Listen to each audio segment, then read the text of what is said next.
Security risk management expert Kabiru Adamu has been reacting to the outcome of President Muhammadu Buhari's meeting with the nation's service chiefs over the rising spate of insecurity.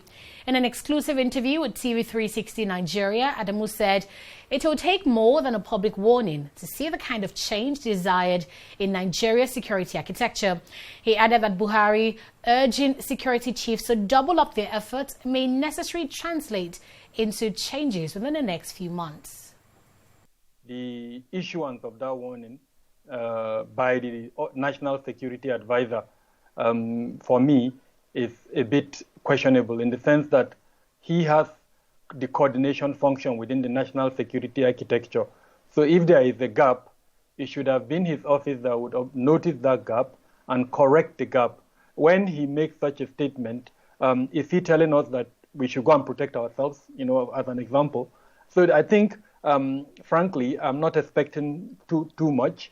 I expect the government to fulfill its own part of the social contract, in other words, protect lives and property. And if any agent of the government is failing in that regard, I expect that agent of the government to be fired, or if he's not fired, to be asked why he's not meeting that responsibility. Now, based on the briefing by the National Security Advisor yesterday, we are told that part of the reason why the security agencies are not meeting the expectations is they have a deficit of equipment.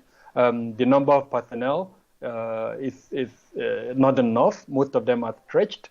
And then things like that. Now, if that is the situation, how come the military, as an example, is involved in internal security operations, not its core responsibility, which is border protection? You cannot be stretched and then you are now taking responsibility that, frankly, is not your responsibility.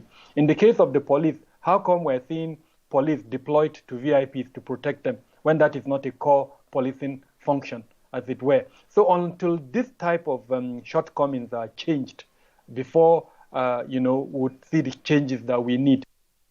Adamu also called for more synergy among the armed forces in finding lasting solutions to the issue of banditry and the Boko Haram insurgency. Synergy can come at three levels. It can come at the policy level, it can come at the strategic level, and then, of course, at the operational level. Unfortunately, in all of these three levels that I mentioned, we're not seeing enough synergy, and the National Security Advisor highlighted this. If we're going to achieve synergy, it would have to be tackled at all of these three levels. So, as an example, when a meeting is held at the national level, where the president is, that the National Security Council meeting, or any of the meetings that the security heads hold, that would, to an extent, would be either a strategic, synergy,